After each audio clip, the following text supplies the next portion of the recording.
जो मैं कह रहा हूं आपको समझ में आ रहा है? सुभान अल्लाह।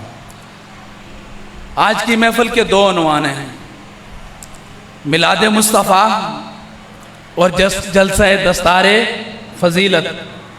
यानी कि आज की महफिल शान कुरान और शान साहिब कुरान के बारे में।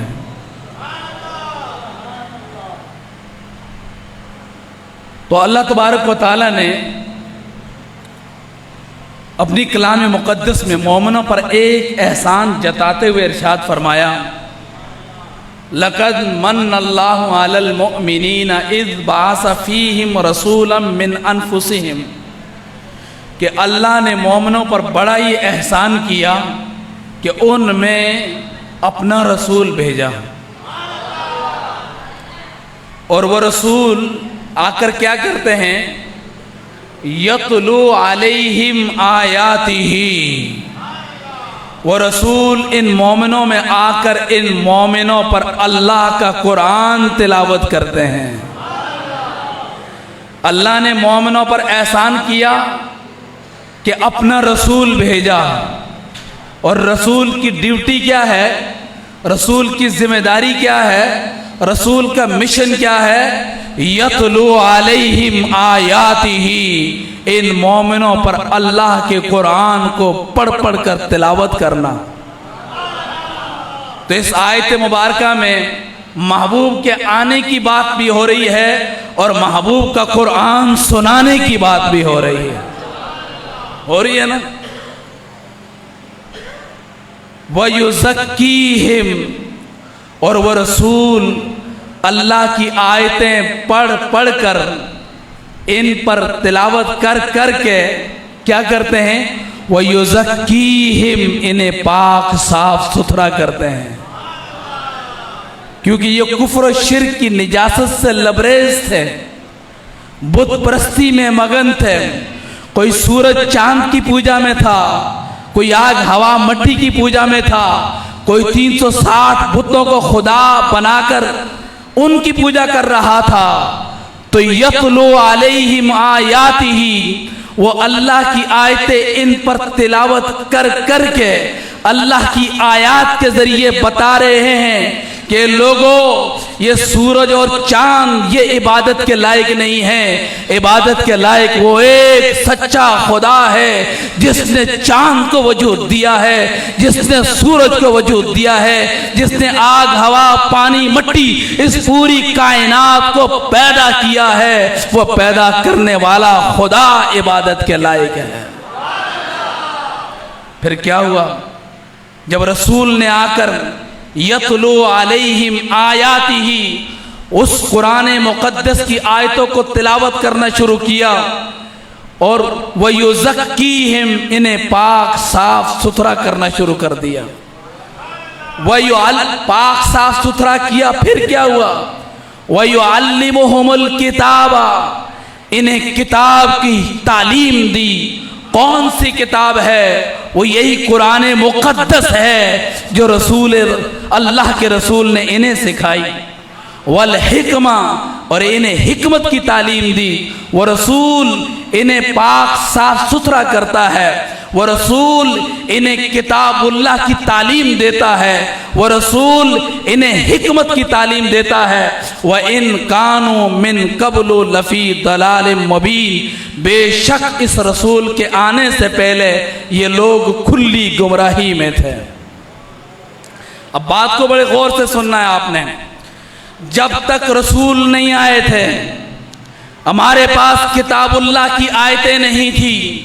जब तक रसूल नहीं आए थे, हम कुफ्र शिर्क की निजासत से लबरेज थे। तौहीद जैसा मुक़द्दस अकीदा हमारे पास ना था।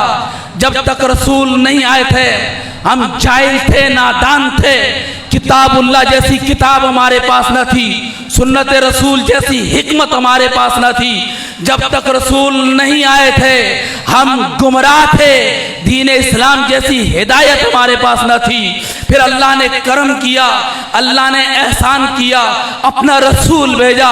रसूल ने आकर अल्लाह की आयतों को तिलावत किया, हमें पाक साफ सुथरा किया, किताब और हिकमत की तालीम दी और तारीक अंधेरों से निकाला, इस्लाम के उजालों में डाला, हमें उस पस्ती के मकाम से उठाया, फिर इज्जत और अजमत के उस मकाम पर पहुंचा दिया।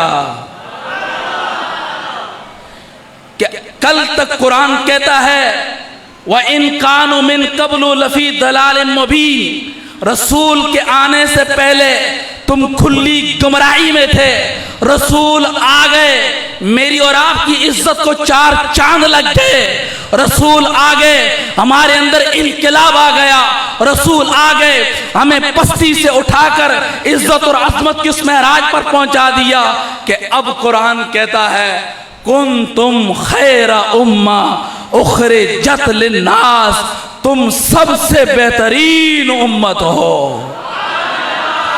तुम सारी उम्मतों की सरदार उम्मत हो, तुम सबसे आला हो। उखरिजत लिन्नास, तुम्हें पूरी दुनिया की भलाई के लिए निकाला गया है, तुम्हें पूरी दुनिया की रहबरी और रहनुमाई के लिए निकाला गया है, तुम्हें पूरी दुनिया की क़यादत और सयादत के लिए निकाला गया है। उखरिजत लिन्नास, तुम्हें इंसानियत के लिए निकाला गया है। तो देखा, जब तक रसूल नहीं आए थे तो हम क्या थे, और जब रसूल आ गए तो हम क्या से क्या हो गए।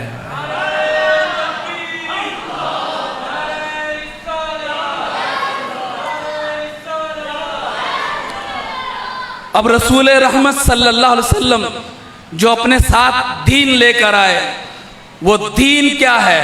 वो दीन कुरान है।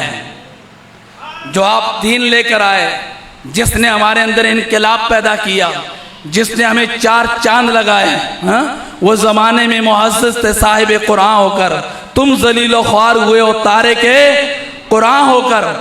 तो वो जो कुरान जो इज्जतें देता है, जो अजमतें देता है, जो रिफतें देता है, जो शानें देता है, वो कुरान अल्लाह के हबीब लेकर आए। बुझ गई जिसके आगे सभी मशालें, शम्मा वो लेकर आया हमारा नबी। तो इस कुरान के आगे सारे दस्तूर बुझ गए हैं, इसके आगे सारे दीन बुझ गए हैं, इससे आगे कुछ भी नहीं। ये सबसे रोशन किताब है, किताब मुबीन, रोशन किताब। तो अल्हम्दुलिल्लाह इस किताब की फजीलत के बारे में चंद एक बातें करके इजाजत चाहूंगा। अल्लाह ताला ने जब कुरान मजीद की फजीलत को बयान किया तो एक उसलूब अपनाया, रमजान, शाहरुर रमजान अल्लज़ी उन्ज़िला फ़ीहिल कुरान, कि रमजान वो महीना है जिसमें कुरान नाज़िल हुआ। ये शान किसकी बयान हो रही है? रमजान की। अल्लाह किसका तज़किरा कर रहा है? रमजान का। लेकिन रमजान की अजमत की वजह क्या है? रमजान अजीम क्यों है? बारी ताला रोजे ही रखने हैं, साल के किसी महीने में भी रख लें तेरी बंदगी हो जाएगी, लेकिन अल्लाह फरमाता है नहीं, रमजान में रखने हैं। बारी ताला रमजान के अलावा नहीं, रमजान में रखने हैं। अच्छा, रमजान से एक दिन पहले मैंने एक नफल अदा किया, नफल का सवाब, एक फर्ज अदा किया, एक फर्ज का सवाब। अगले ही दिन रमजान दाखिल हो गया, अब मैंने एक नफल अदा किया और वो फर्ज के बराबर, मैंने एक फर्ज अदा किया, वो 70 फर्जों की बराबर। बारी ताला नेकी करने वाला वही, नेकी भी वही, जिस जात के लिए की जा रही है वो भी वही, लेकिन एक दिन के फासले पर इतना बड़ा फर्क। कल किया था नफल एक था तो एक, फर्ज एक था तो एक, लेकिन आज रमजान के अंदर मैं एक नफल अदा करता हूं, तू अजर फर्ज का देता है, मैं एक फर्ज अदा करता हूं, तू अजर 70 फर्जों का देता है। वजह मल वजह, वजह क्या है? तो जवाब मिलता है बंदे, शाहरुर रमजान अल्लज़ी उन्ज़िला फ़ीहिल कुरान, ये रमजान है, ये वो महीना है जिसमें कुरान नाज़िल हुआ है। ये सारी बरकतें कुरान की वजह से हैं। शान रमजान की है, वजह कुरान है। शान रमजान की है और वजह कुरान का नाज़िल होना है। अगर यही कुरान किसी और महीने में नाज़िल हो जाता तो ये सारी शानें उससे मिल जाती। अच्छा, फिर जब कुरान नाज़िल हुआ तो महीना रमज़ान का था, लेकिन रात कौन सी थी? रमज़ान में एक रात आती है, अगर उस रात को जाग कर इबादत करें तो 1000 महीनों से भी बढ़कर अजर मिलता है। बारी ताला पूरे रमजान की रातें तेरी हैं, इबादत भी तेरी है, बंदे भी तेरे हैं, लेकिन क्या वजह है? मैंने एक दिन पहले रात को जागा तो एक रात जागने का सवाब, लेकिन अगले ही दिन में जागा तो 1000 महीनों से भी बढ़कर सवाब, 1000 महीनों से भी बढ़कर सवाब। तो जवाब मिला, इन्ना अंज़लनाहु फी लैलतिल क़द्र। ए मेरे बंदे, मैंने कुरान को इस रात में उतारा था।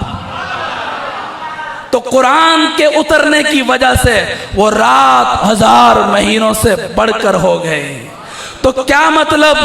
एक नुस्खा मिल गया अजीम बनने का। अगर तुम अजीम बनना चाहते हो तो फिर अपना ताल्लुक कुरान से जोड़ो। ये कुरान साल के 12 महीने में रमजान की निस्बत कुरान से जुड़ी, वो साल के 12 महीनों में इम्तियाजी हैसियत अख्तियार कर गया। इस कुरान की निस्बत लैलतुल कदर के साथ जुड़ी, लैलतुल कदर 1000 महीनों से अफजल हो गई। तो फिर क्या ख्याल है, ये कुरान जिस कल्बे अतहर पर नाज़िल हुआ है, ये कुरान जिस दिल पर नाज़िल हुआ है, वो दिल कितना अजीम है। जिस इंसान पर नाज़िल हुआ है वो इंसान कितना अजीम है। इसीलिए हम बात करते हैं अज़मत कुरान की और अज़मत साहिब कुरान की। तो ये कुरान जो जिस महीने में आया, वो महीना साल के 12 महीनों में अफजल। ये कुरान जिस रात में आया, वो रात 1000 महीनों से अफजल। तो फिर आपका क्या ख्याल है उन सीनों के बारे में, उन दिलों के बारे में, उन दिमागों के बारे में, उन ज़बानों के बारे में जिस सीने के अंदर ये कुरान महफूज है, जिन ज़बानों से ये कुरान जारी और सारी होता है, वो अजीम है क्या नहीं है? दिन और रात तो वैसे ही है ना, इंसान का मुकाबला तो वैसे ही नहीं हो सकता। इंसान अशरफुल मखलूकात है। तो अशरफुल मखलूकात ये नन्हे मुन्ने, ये हाफिज, ये नादरा, ये कुरान से ताल्लुक़ रखने वाले, ये कुरान से मोहब्बत करने वाले, ये कुरान पढ़ने वाले, ये कुरान पढ़ाने वाले किस कदर अजीम होंगे। और ये बात मैं नहीं कहता, माना कि बड़ा नाज होगा एक डॉक्टर को अपनी डॉक्टर होने पर, एक इंजीनियर को अपने इंजीनियर होने पर, एक ताजर को अपने ताजर होने पर बड़ा नाज होगा, बड़ा फख्र होगा। लेकिन अल्लाह के रसूल ने जो फरमाया खैरुकुम मन तअल्लमल कुरान व अल्लमहु, तुम सबसे बेहतरीन आदमी वो है जो कुरान को सीखे और आगे सिखाए। ये एजाज किसी को नहीं मिला। डॉक्टर के बारे में नहीं है कि डॉक्टर बेहतरीन है, इसमें कोई शक नहीं। डॉक्टर बहुत अच्छी बात, डॉक्टर बहुत अच्छा है, इंजीनियर बहुत अच्छा है, हर पेशा बहुत अच्छा है। लेकिन जिससे रसूलुल्लाह ने कहा खैरुकुम मन तअल्लमल कुरान व अल्लमहु, तुम सबसे बेहतरीन वो है जो कुरान को सीखे और आगे सिखाए। इस बस्ती के जितने बड़े हों, बड़े से बड़े हो, रब्बे काबा की कसम, वो कारी निसार का मुकाबला नहीं कर सकते हैं। वो बड़ी शान वाले होंगे, कोई डॉक्टर होगा, कोई इंजीनियर होगा, कोई क्या होगा, लेकिन अल्लामा कारी निसार साहब को जो अल्लाह ने कुरान के हाफिज होने का एजाज़ दिया है, जो कुरान के कारी होने का एजाज़ दिया है, ये एजाज़ अपना आप है। अल्लाह के हबीब सल्लल्लाहु अलैहि वसल्लम ने सहाबा किराम से पूछा, फरमाया मेरे सहाबा, तुम में से कोई आदमी क्या इस बात को पसंद करता है, कौन कौन इस बात को पसंद करता है कि वो सुबह जाए बथान में या हकीक में, ये 2 बाज़ार हैं, इन बाज़ारों में जाए और बग़ैर चोरी किए, बग़ैर गुनाह किए, यानी बग़ैर डकैती किए, बग़ैर छीने, बग़ैर रिश्तों को काटे, वो 2 अच्छी उम्दा ऊंची कुहान वाली ऊँटनियाँ लेकर आ जाए। तो मैं आपसे पूछता हूँ यही बात कि अगर आप सुबह निकलें और आपको 2 अच्छी कुहान वाली मोटी ताज़ा ऊँटनियाँ मिल जाएं रोज़ाना, तो क्या ख्याल है? ये बात सब पसंद करेंगे ना? भाई एक ऊँटनी की कीमत पूछ लो कितनी है, फिर उसके बाद बात खत्म हो जाएगी। 8-10 लाख की होगी। तो रोज़ाना अगर आपको 10 लाख का माल मिले तो सहाबा किराम ने कहा या रसूलल्लाह, हमें तो हर कोई पसंद करेगा, क्यों नहीं पसंद करेंगे, हर कोई पसंद करेगा। तो फरमाया फिर तुम क्यों नहीं चलते मस्जिद, तुम क्यों नहीं चलते मस्जिद? 2 आयतें सीख के आ जाओ कुरान की, वो 2 ऊँटनियों से बेहतर हैं। 3 आयतें सीख के आ जाओ, 3 से बेहतर हैं। 4 सीख के आ जाओ, 4 से बेहतर हैं। अंदाजा लगाएं। अच्छा, ऊँट की क्यों मिसाल दी? अरबों में तो घोड़े भी हैं और भी बहुत सारे हैं। ऊँट की मिसाल इसलिए दी कि अरब ऊँट से बड़ी मोहब्बत करता है। ये ऊँट अरबों का बड़ा कीमती माल है। तो यानी कि कीमती से कीमती माल जो तुम्हारा है, उस सबसे कीमती अल्लाह की आयतें हैं। तो 2 कुरान पाक की 2 आयतें सीखना 2 ऊँट हासिल करने से ज्यादा अहम है। एक और रवायत में हमने फरमाया 3 ऊँटनियां गाबन मोटी ताजी अगर मिल जाए तो या रसूलल्लाह, हमें से हर कोई पसंद करेगा। तो फरमाया कि तुम क्यों नहीं चलते मस्जिद, कि वहां से 3 आयतें सीख के आ जाओ, वो 3 से 1 सीख के आ जाओ, 1 से बेहतर 2 सीख के आ जाओ, 2 से बेहतर 3 सीख के आ जाओ, 3 से बेहतर। ये जो कुरान पाक पढ़ने और पढ़ाने वाले हैं, बेशुमार फजाइल हैं। मुझसे कबल अल्लामा इरशाद साहब ने आपको बताया कि एक शख्स जिसने कुरान पाक हिफ्ज़ किया तो ख़ानदान के 10 अफराद जिनके बारे में फ़ैसला हो चुका होगा कि ये जहन्नमी हैं, लेकिन एक हाफ़िज़ कुरान अल्लाह की बारगाह में सिफारिश करेगा, बारी ताला ये तो मेरा चाचा है, बारी ताला ये तो मेरा मामू है, ये तो मेरा भाई है, ये तो मेरा बेटा है, ये मेरा फलां लगता है, तो अल्लाह उसकी सिफारिश को कबूल करेगा। उसकी सिफारिश पर ख़ानदान के 10 अफराद जिन पर जहन्नम वाजिब हो चुकी होगी, वो जहन्नम से निजात पाके जन्नत में चले जाएंगे। तो ये बात तो हजरत ने भी की थी, मैंने की, तो क्या फ़र्क हो गया? मैं आपको ये बात करने के बाद एक तजवीज़ देता हूँ, ख़ानदान वालों 10 अफराद पर एक हाफ़िज़ कुरान बनाओ, अपनी निजात और बख्शिश का जरिया बनाओ। हर 10 अफराद पर एक हाफ़िज़ कुरान बनाओ। ले आओ कारी निसार साहब के पास, ये बच्चा है हमारा, आप इसे हाफ़िज़ कुरान बनाएं और इंशाअल्लाह वो बच्चा हाफ़िज़ कुरान बनेगा। कल वालिदैन को ताज पहनाया जाएगा, हाफ़िज़ कुरान से कहा जाएगा कुरान की आयतें पढ़ता जा और हर आयत के बदले जन्नत का दर्जा तय करता जा। आखिरी आयत पर तेरा मकाम है, आखिरी आयत पर तेरा मकाम है। और ये जो हाफ़िज़ कुरान है, ये कुरान के खिदमत गुजार हैं, ये अल्लाह के सिपाही हैं। ये कौन है? अल्लाह के। अल्लाह फरमाता है इन्ना नहनु नज़्ज़लना ज़िक्रा व इन्ना लहू लहाफ़िज़ून, कि हमने इस कुरान को नाज़िल किया और हम ही इसकी हिफाजत करेंगे। तो कुरान की हिफाजत का जिम्मा अल्लाह ने अपने ज़िम्मे लिया है, लेकिन अल्लाह अपने कलाम की हिफाजत कैसे करता है? अल्लाह ने अपने कलाम की हिफाजत के लिए 2 गिरोह तैयार किए हैं, एक है हाफिजों का और एक है आलिमों का। एक कुरान की नज़म की हिफाजत करते हैं और एक कुरान के माना की हिफाजत करते हैं। ये जो हाफिज हैं, हलाकू चंगेज़ खान ने जब बगदाद को तबाह बर्बाद कर दिया, मुसलमानों की लाइब्रेरियों को दरिया के अंदर बहा दिया और उसके बाद कहा अब मुसलमानों का दीन ख़त्म हो गया, मुसलमानों का कुरान मिट गया, अब इस दीन को फैलाने वाला कोई नहीं होगा। एक 8 साल का बच्चा खड़ा होता है और कुरान को सुनाना शुरू करता है और लाकू खान को पैगाम देता है, तुमने लाइब्रेरियों से नुस्खे बहाए हैं, हमारे सीनों से नहीं निकाल सके। ये आज भी सीनों में मौजूद है। तफसीर कुर्तबी, इमाम कुर्तबी तफसीर कुर्तबी में इन्ना नहनु नज़्ज़लना ज़िक्रा व इन्ना लहू लहाफ़िज़ून के तहत एक वाक़या नकल करते हैं। वो कहते हैं यहया बिन अक़सम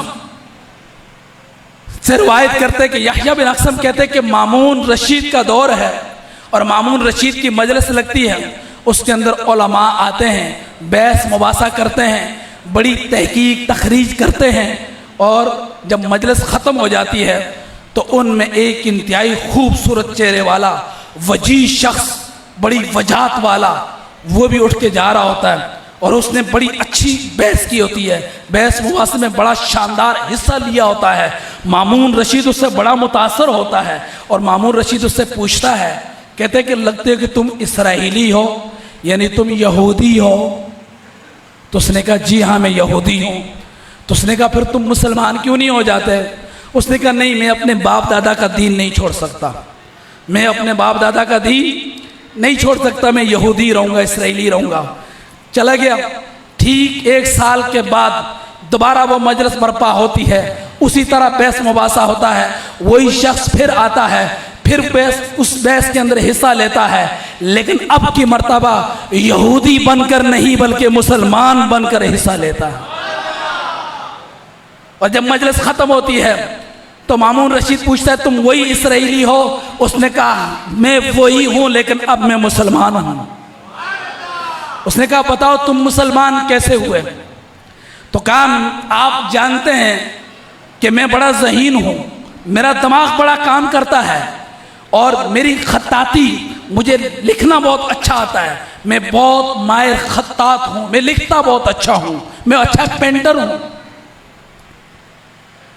उसने कहा मैंने चाहा कि मैं इन सब की तहकीक करूं कि कौन सा दीन सच्चा है और कौन सा सच्चा, आज दीन अपनी असली हालत पर कौन सा है, मैं तहकीक करना चाहता था, मैं जानना चाहता था कि तौरात अपनी असली हालत पर है, ज़बूर अपनी असली हालत पर है, कुरान अपनी असली हालत पर है या फिर इंजील अपनी असली हालत पर है। तो मैंने उसके लिए एक तरीका अख्तियार किया और तरीका ये कि मैंने 3 नुस्खे लिखे तौरात के और उनमें मैंने रद्द बदल कर दी, तब्दीली कर दी, जहाँ कुछ इजाफा कर दिया, कुछ कमी कर दी, कुछ आगे कर दिया, कुछ पीछे कर दिया, कुछ मिटा दिया, कुछ नया डाल दिया। फिर मैंने वो यहूदियों को दे दिए। यहूदी आए, 3 नुस्खे खरीद के चले गए, लेकिन कोई यहूदी पलट कर नहीं आया कि इसके अंदर कमी है, बेशी है, इजाफा है। उन्होंने कबूल कर लिया। फिर मैंने 3 नुस्खे इंजील के लिखे और मैंने ईसाइयों को बेच दिए। ईसाई भी ले गए और वापस नहीं आए। फिर मैंने 3 नुस्खे कुरान के लिखे और उसमें भी रद्दो बदल कर दी, कुछ आयतें निकाल दी, कुछ अपनी तरफ से डाल दी, कुछ आगे कर दी, कुछ पीछे कर दी। लेकिन जब मुसलमान लेकर गए तो थोड़े ही अरसे के अंदर मुसलमान दोबारा वापस आ गए, कहने लगे तुम्हारा लिखा हुआ नुस्खा ठीक नहीं है, यहाँ ये आयत नहीं थी तुमने डाल दी है और यहाँ आयत थी तुमने निकाल दी है, ये आयत यहाँ नहीं होनी चाहिए थी, यहाँ होनी चाहिए थी। तो कहते कि मैं समझ गया कि आज जो दीन अपनी असली हालत पर मौजूद है वो दीन इस्लाम है, वो किताब अल्लाह का कुरान है। अब मैं आपसे पूछता हूँ, आपने माशाल्लाह बड़ी शानदार सुभान अल्लाह कही है, एक मरतबा फिर बोले सुभान अल्लाह। अब मैं आपसे पूछता हूँ, बताइए कि वो तीनों मज़ाहिब के लोग वापस नहीं आए, मुसलमान क्यों वापस आए? मुसलमानों ने ईसाइयों की तरह इस किताब को कबूल क्यों नहीं किया? इसलिए कि मुसलमानों के अंदर 7 साल का बच्चा हाफिज कुरान है, 8 साल का बच्चा हाफिज कुरान है, 9 साल का बच्चा हाफिज कुरान है, 30 साल का जवान हाफिज कुरान है, 90 साल का बूढ़ा हाफिज कुरान है। इनकी ये ड्यूटी किसने लगाई है? ये अल्लाह ने लगाई है, अल्लाह ने अपने ज़िम्मे लिया है। अच्छा, वो कहते हैं कि इस साल मैं हज के लिए गया यहया बिन अक्सम, तो मेरी मुलाकात होगी सुफियान बिन उयैना से, तो मैंने उनको ये वाक़या सुनाया, तो उन्होंने कुरान की 2 अलग अलग आयतें पढ़ी। उन्होंने कहा, देखा वो जो फला मकाम पर है वो कहा गया कि तौरात ज़बूर इंजील उनके ज़िम्मे लगा दी थी, उनकी जिम्मेदारी थी, इसलिए वो हिफाजत ना कर सके। कुरान की जिम्मेदारी अल्लाह ने अपने ज़िम्मे ली थी, इसलिए हिफाजत हो गई। मेरी आखिरी बात ख़त्म कर रहा हूँ मैं बात को। ये सब कुछ इसलिए था कि ये कौम अपने बच्चों को हाफिज कुरान बनाती है। रियासत पाकिस्तान के जो फौजी हैं, सिपाही हैं, तो रियासत पाकिस्तान उनको कितना सहूलत देती है, कितने पैकेज देती है, कितना एजाज देती है। तो जो अल्लाह के सिपाही हैं उनका एजाज क्या होगा? तो ये हाफिज कुरान, ये अल्लाह के सिपाही हैं, इनकी जिम्मेदारी क्या है? अल्लाह के कुरान की हिफाजत करना। इसलिए हाफिज कुरान से मोहब्बत किया करो। क्या किया करो? कभी मैं नहीं चाहता कि यार किसी हाफिज कुरान को चंदा मांगना पड़े।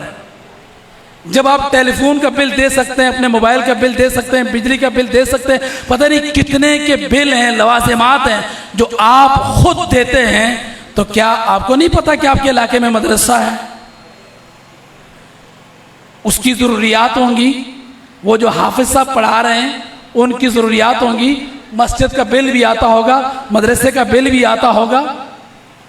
तो आपने अपनी आखिरत के लिए, अपने लिए सदका जारिया बनाने के लिए खुद आकर खिदमत करनी है। और खिदमत ही नहीं, आपने अपने बच्चों को पढ़ाना है।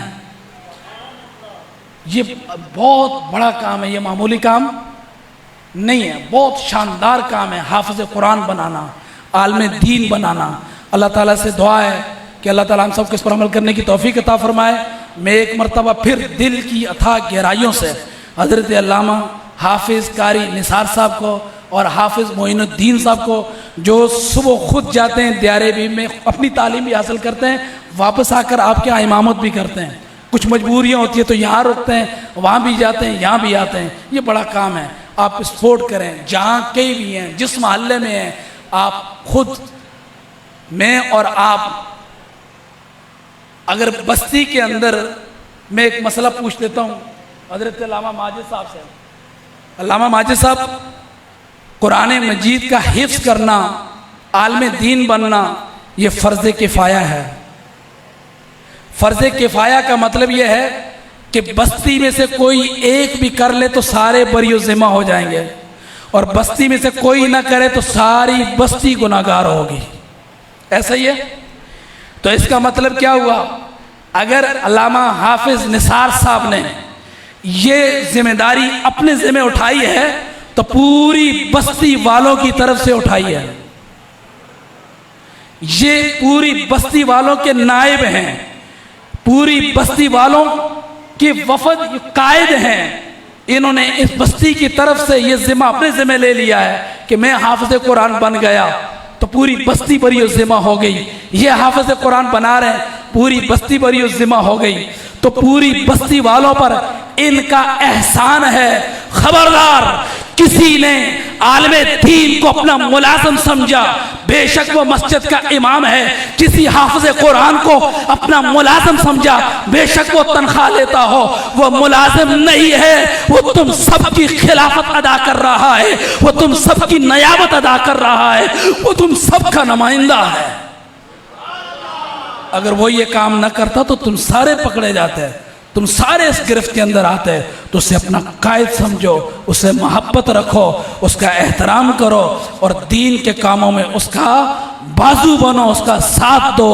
व आखिर दावाना अनिल हम्दुलिल्लाहि रब्बिल आलमीन।